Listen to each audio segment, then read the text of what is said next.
लेने के बाद प्रारब्ध बदल जाता है। हाँ, बदल जाता है। अच्छा अच्छा। जो सन्मुख होए जीव मोहि जगह जबहि जन्म कोटि अविनाश होता है। अच्छा। पर अनंत जन्म हो चुके, करोड़ जन्म, करोड़ों।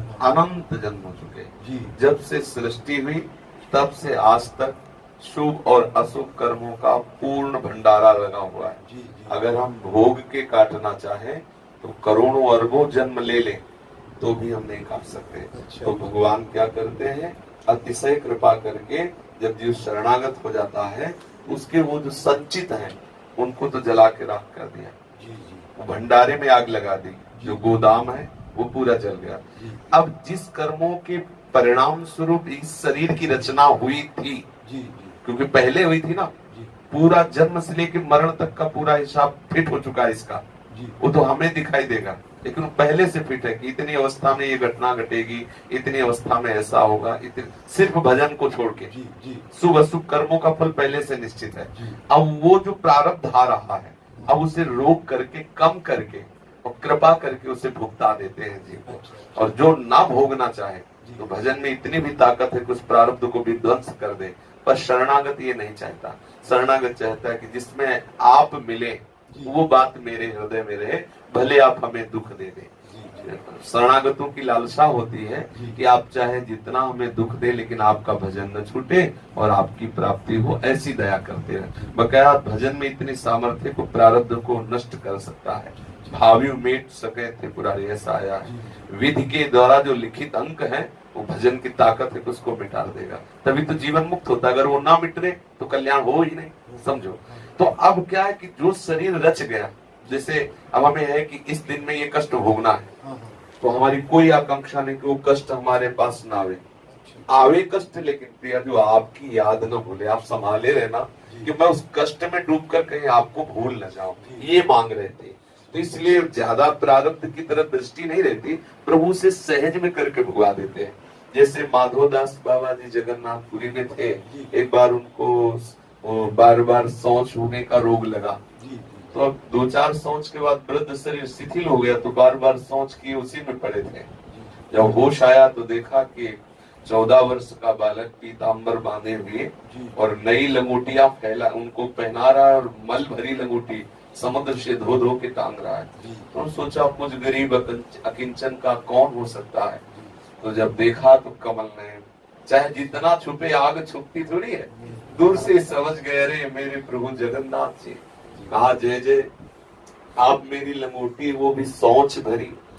अनंत पार्षद भगवान के, अनंत सामर्थ्यशाली भगवान है। भगवान से कहा कि आपने ये क्यों किया। बड़ा कष्ट हुआ जब श्री माधोदास बाबा को कि ऐसा आपने क्यों किया, हमारी लंगोटी क्यों धोई। तो प्रभु ने कहा बाबा मेरे सिवा तुम्हारा कोई है क्या। बोले ना प्रभु आपकी सिवा कोई नहीं। तो बोले फिर कौन सेवा करेगा, मैं ही तो करूंगा। तो बोले प्रभु मैं सेवा की बात नहीं कह रहा, मैं कह रहा हूँ कि प्रारब्ध क्यों नहीं मिटा दिया। तो कहा बाबा मैं साथ हूँ, प्रारब्ध को भोग लो, सब हिसाब किताब बराबर हो गया, अब आगे निकल जाओ। भगवान भी चाहते हैं कि मेरा भक्त प्रारब्ध, जैसे सरकारी आदमी से कोई गलती बन जाए तो जो उसके ऑफिसर जन है बाहरी दिखावे में उसको दंड देंगे, अंदर से सब सुविधा रखेंगे। पर बाहरी में ये कोई अंगुली ना उठा सके कि देखो सरकारी आदमी था ना इसलिए इसे दंड देंगे।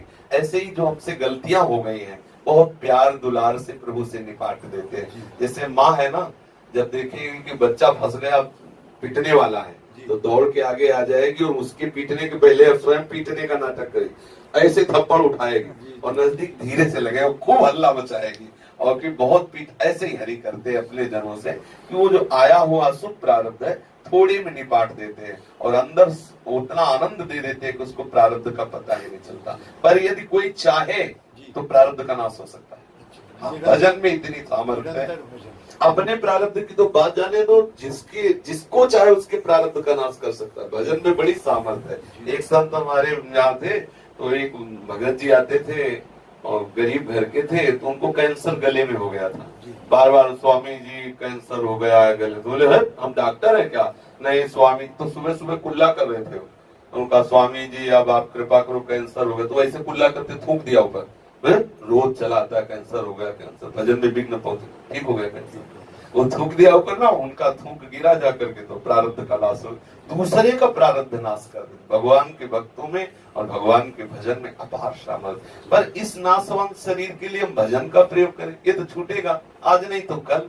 तो हम प्रभु से ये मनावे कि प्रभु मेरा मन इस शरीर के दुख सुख का चिंतन न करके आपके चिंतन में डूबे, और जो प्रारब्ध भोगों में आपका चिंतन करते हुए सह जाऊं, इतनी मुझे सामर्थ्य दीजिए। वो क्या सामर्थ्य इतनी है, वो प्रारब्ध का नाश कर सकता है। श्री उड़िया बाबा और हरि बाबा गिरिराज जी में एक संत रहते थे, 100 गोपाल शास्त्र नाम का रोज पाठ करते थे। तो उनको लकवा मार गया, पैरालिस कहते हैं ऐसे। तो बाबा गए मिलने के लिए, उड़िया बाबा और हरि बाबा। तब उनसे कहा कि बाबा यदि आप संकल्प कर लो तो सारी सृष्टि का लकवा ठीक हो जाए, और आप खुद अपना लकवा ठीक नहीं करते।